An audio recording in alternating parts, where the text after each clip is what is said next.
Hey guys, it's Amber. Welcome back to Painted Creek Farm. It's been a couple of weeks. The garden is growing now. We've done a couple of things here and there. It's the most beautiful June 1st day ever. We are in Zone 8A, used to be 7B here in Virginia. Now that everything is growing, I wanted to give you guys an updated garden tour. I'm so excited to actually be growing things. All of the seeds that I planted have actually started coming up. Maybe a little bit too overzealous with my planting. I way overcrowded some stuff, but that's okay. This is my first year having a real garden and I'm just excited to be able to put stuff in the ground. So let's go over everything and let's take a look at what's going on. Here's where we are on the growing space. We got all of the trellises in. So these are hog panels, not cattle panels. And they worked really, really well. The metal on them is a lot thicker than on a cattle panel. So I'm sure you can see they're a lot sturdier. They do not bend. And they were narrower than the cattle panels. The cattle panels are 48 inches and I believe these are 36. So these beds, these Vago beds are set up as the 4x8 configuration. And the cattle panels overhung on the ends because of the little curve. And I didn't like that. So we went with the hog panels. I absolutely love the way these turned out. These down here, these two ends, these are pickling cucumbers. And then we have zucchini over here. I forget what I planted on the ends of these beds. I didn't label much because halfway through me labeling everything, my daughter stole my Sharpie. So I took pictures of the beds and then of all the beds all together. And then I just wrote on my phone with the little markup app, I wrote what was in what bed, but I didn't account for the little flowers that I have on pretty much every bed, like on the end of every bed. I think that they're all marigolds. Some of them may be zinnias, but I'm pretty sure they're marigolds. But anyways, I have some sunflowers in some of these beds that I put just kind of sporadically. Like there's some in that bed. That bed has okra and it's got some sunflowers in it. But these are all zucchini and I'm going to take these zucchini. Yes, they're kind of overcrowded in here a little bit, but I'm going to do what I've seen some people do and put the tomato cages on them and make them go up vertically. I think it will really help with pest pressure that we have here in our zone. And I also think that it will help me to get a little bit more space out of this bed. I have been coming through and weeding like crazy. We use some old horse compost and it's very weedy because there was hay and everything else. So I have been having to come through and weed these beds, which is okay because weeding is actually one of my most favorite farm chores. So that was that bed. And then this bed, again, we have cucumbers and they're flowering like crazy. Oh my gosh, my first little cucumber in this garden. Holy cow, look. There's more. Oh, I'm so excited. Yay. Wow, I was just about to say they have so many flowers. I don't know if they're going to get pollinated because there's just so many already. Wow, these plants are still really little too. Holy cow, I swear they found these trellises and just took off. Like they were little bitty plants that I bought and I was worried about transplanting them because I've only ever done cucumbers from seed. And I know that, squash type varieties don't really enjoy being moved. So I was kind of worried about them. They struggled a little bit, as you can see in the beginning, as you can see by those leaves. But obviously they're doing great. I need to get this guy up on a trellis somehow. Oh, he's going to strangle out this radish over here. Oh, yep. Oh, well, sorry, little radish. You had to take one for the team. I need to get this guy over there somehow. I'll get my clips. But yeah, look. They really are grabbing onto these trellises. For whatever reason, this is such a small, silly little thing, but the fact that they find these and grab onto them just is so cool to me. But here we have two types of radishes. These are the white radishes, and then these are red ones, and then these ones are beets. My beets aren't doing so great, and I'm not sure what I did wrong, but some of them are falling over. I don't know. Maybe I waited too late to thin them out. But the radishes are doing really good. Look at that little guy. We don't even really eat radishes, but I'm still excited to be able to grow something. And I planted those because they grow so fast and I wanted to have something. There's my Sharpie that I was telling you about. We left it in the bed. These are kohlrabi, and then these on the end are kajari melons, which of course look very sad. I think that may mostly be the cotyledons that are sad. Oh. I don't know. These leaves look okay. Maybe they're just a little overcrowded again. Because like those leaves, they may just have gotten too much water. Let me take out these sad ones. But these are Kajaris down here. We'll see how they do. Like that's a cotyledon that's sad, but that's a big leaf that's sad. Anybody have any tips for growing Kajaris? Like why is this one so upset? But these are all kohlrabi. Over here, I need to come through and weed this bed. I haven't really weeded this one. And then marigolds down on the end. This bed is all a chaos planted floral bed. So there's calendula, hollyhocks, zinnias, cosmos, marigolds. I don't remember what this one is, but that was something too. There's a whole bunch of everything in here, and once it comes up, I will be able to identify it, hopefully. But there's a lot going on in this bed. A whole lot, as you can see. Hopefully I get something out of it. I'm not positive, though. Then we have a Black Prince tomato that I bought. I didn't grow any tomatoes except for Romas from seed this year because I wasn't sure that we were even going to have a garden to plant in. So I didn't plant anything ahead of time. And as you know, for our zone, we need to put tomatoes in like 6 to 8 weeks before our last frost date, which was all crazy this year anyways, but I just went ahead and skipped it and didn't grow anything. And I knew that, you know, if we ended up having a garden to plant in, I would be able to buy starts from somewhere. So we just bought a couple of started tomatoes and just went with that this year. I didn't do anything except for these, the Romas behind me from seed this year. So that's the pink brandywine, which I didn't know this, but they have different leaves than a regular tomato. So like this is the pink brandywine. My husband swears they look the same, but they definitely do not. This is the pink brandywine. Like you can see its growing structure is just a little bit different. Still looks like a tomato, especially the young leaves. But if you compare those leaves to this one and all of the other tomatoes, they look totally different to me. I wasn't even sure that I had actually gotten a tomato until I looked it up. And it is in fact a tomato. It's just, that's what that one looks like. But then we have, these are sunflowers, I believe, that are growing. Yes, these are sunflowers and then eggplants. The eggplants aren't doing so great. I don't know if they just take a really long time, but they're still really small. And then these are all green beans. I've never done bush green beans before. I have only done the Chinese noodle beans. I've only done those. So I'm excited to grow bush beans, but I don't really know what I'm doing with them. Do I need to give them any structure or are they totally fine just by themselves? Please let me know.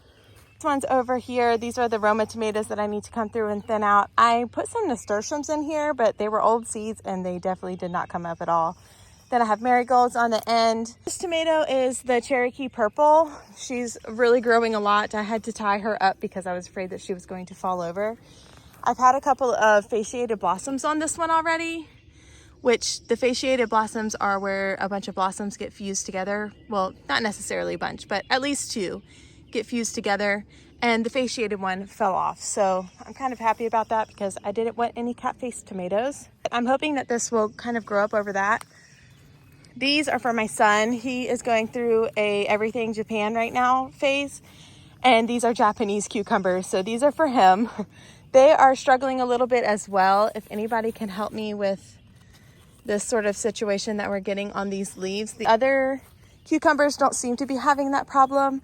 Again, we have been getting like inches and inches of rain the last couple of weeks. So I'm wondering if it's just from that, but I haven't had this issue in my other garden that I had, my old garden.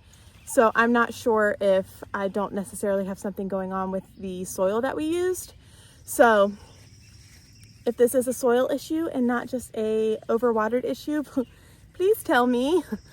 I am looking for all of the garden tips and tricks. I will take any and all I can. These are the clips that I was talking about. I really like these. They're loose enough that they're not going to strangle anything, but they're sturdy enough that they will hold the plants onto the trellis.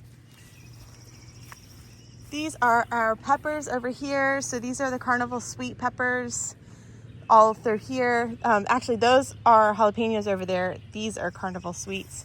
And then some poblanos started coming up. They're also taking forever. I have 2 lunchbox and 2 bell peppers. This one is yellow and that one is orange. Those were all starts that I bought But I do have a little pepper starting. So I'm super excited about that. And there's another one that dropped its blossom right there. And then these are zinnias on the end. I do remember that. I'm pretty sure these are zinnias and not marigolds like are on the end of most of the other beds. Oh, I don't think I did the okra bed, but I talked about it. This one has okra and some sunflowers in it. The okra seems to be having a little bit of a difficult time. Same with like that cucumber over there. The leaves are just starting to yellow, and I've noticed it on some of my squash plants out in the in-ground gardening. Does that mean that I need to fertilize more? Is it because of the rain? I'm not sure. Again, I am a new gardener. I need all of the help I can get. So if anybody knows why this is happening, please let me know. I am open to suggestions and open to help. Please help me. That is all of the raised beds that we have going on. We didn't have these in last time, I don't believe. These two beds over here. We tilled these up and amended them and put some like mulch down on top. These are going to be my asparagus beds on both sides. So I think I'm going to do like the regular asparagus over here and then purple asparagus over here. I have the crowns in the house, and I know that it's actually probably a little bit too late in the year to go ahead and put those in, but I'm going to try because they were on sale and I'm just going to be happy with whatever I get. In here, I think we're going to do like a bird bath or some sort of situation, but the garden house is still what she is. We haven't really gotten to do anything. My daughter has been sick this week, and my dog actually had his final eye removed. So we've had a lot going on these last few weeks. It's just been a little bit crazy.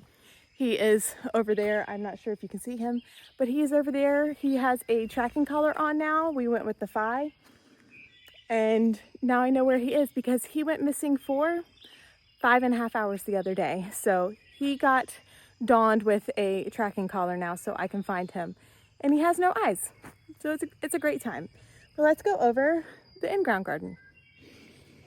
So the in-ground garden is all either some type of squash or watermelon. So over here, these are all crookneck squashes. And I keep having something come through and eat these two. I don't know what it is, if it's literally eating the tops off of them. I keep putting them back in and they keep coming through and eating them. So like there was one right there, gone, ate it. This is a mammoth sunflower, as is that. And I came through and fertilized with our rabbit manure. Rabbit manure is a cold manure, so you can put it straight on your plants and it's not going to burn them. I had to come through and fertilize this stuff because unlike the raised beds, which all got topsoil that had, or got garden soil that had the fertilizer pods in it, none of this was fertilized. So when we got all of that rain, everything was having a little bit of a hard time. And I came through and put the rabbit manure on here and it seemed to perk everything right back up. Over here, we have the watermelons. And everything might have like a couple of sunflowers sprinkled in. I love them and I wanted to grow them. I'm having a bit of a hard time with the watermelon. I think I started them when the soil was still too cold, not knowing that you should really wait until the soil was like 70 degrees. So I've had a bit of a struggle with the watermelons. Like these ones I started later and they're doing much better than the other ones are. So I may have to come back through and restart some watermelons, which is okay. Then these are all butternut squash all down this row. I wanted to make sure that we had butternut this winter. Butternut. Again, I came through and fertilized everything with rabbit manure. And yes, I put a lot, but I put a lot because I was worried about all this rain that we're getting.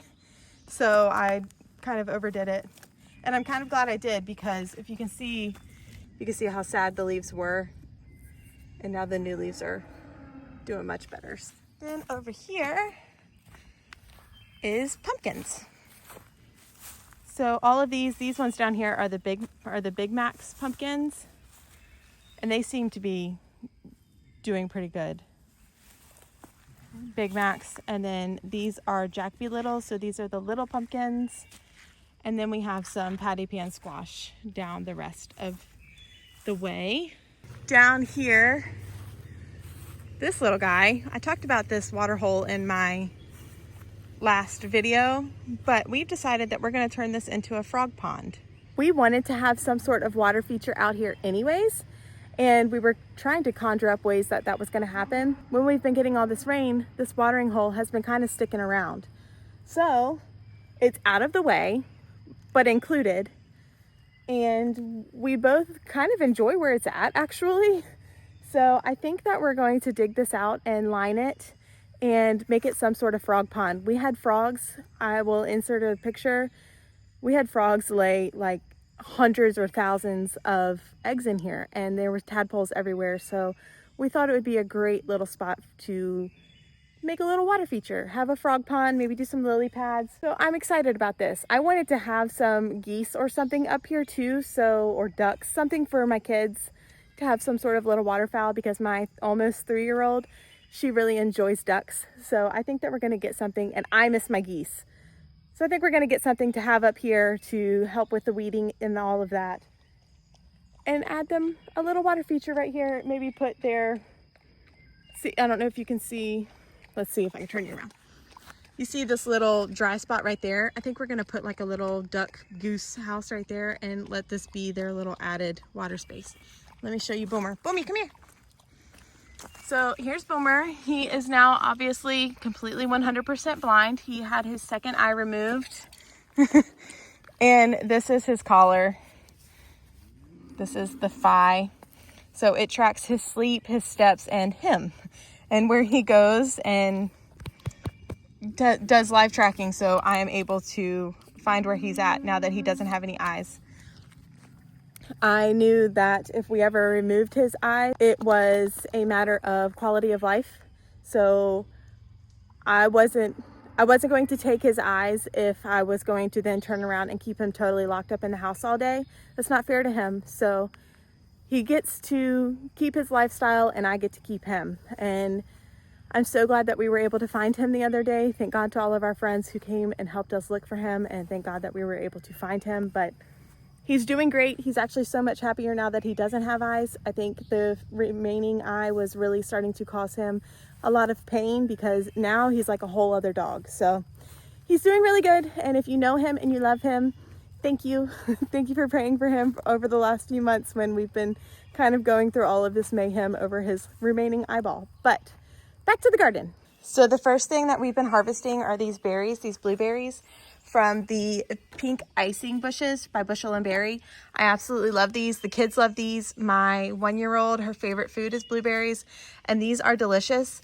And in the spring and fall, the leaves turn pink, and these are great for containers. So I thought these would be really wonderful for us to add to the garden, and I can't believe we're actually getting blueberries off of them this first year. So again, the garden house, I don't think anything was done to it, but I can't remember. We did get windows in on the side, and I'm really excited about those. They turned out so good, better than expected. We actually did not measure a single thing. We just started grabbing windows and putting them up however we could, and they turned out like this, and I am thrilled. The bottom's gonna be solid, so we're gonna wall that part in. And then a friend actually saw my last video and was like, oh my gosh, I have the perfect window for the front of your garden house. And so I have a window that's going to fit almost perfectly in the space like this, in the space above my sink. I cannot wait. That's going to be so special that it's from her. So shout out to Sarah. Thank you so much. But again, this is where we're at on the garden house. I can't wait to get this done.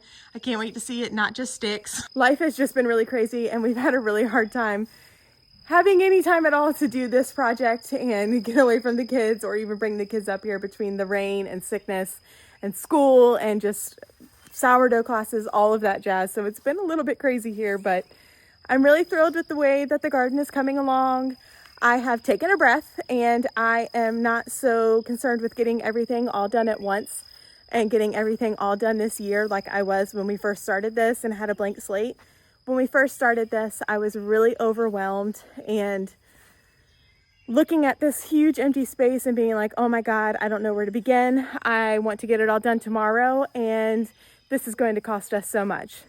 I've taken a breath now, and especially now that I've gotten things in the ground, I'm really enjoying this space. It's wonderful up here. You know, the rest of my farm there's always eyes looking at you. There's animals everywhere. There's always somebody screaming for food or wanting snacks or whatever. So having this space that is kind of removed from all of that has been such a blessing. I love the location that we ended up going with. I love this space.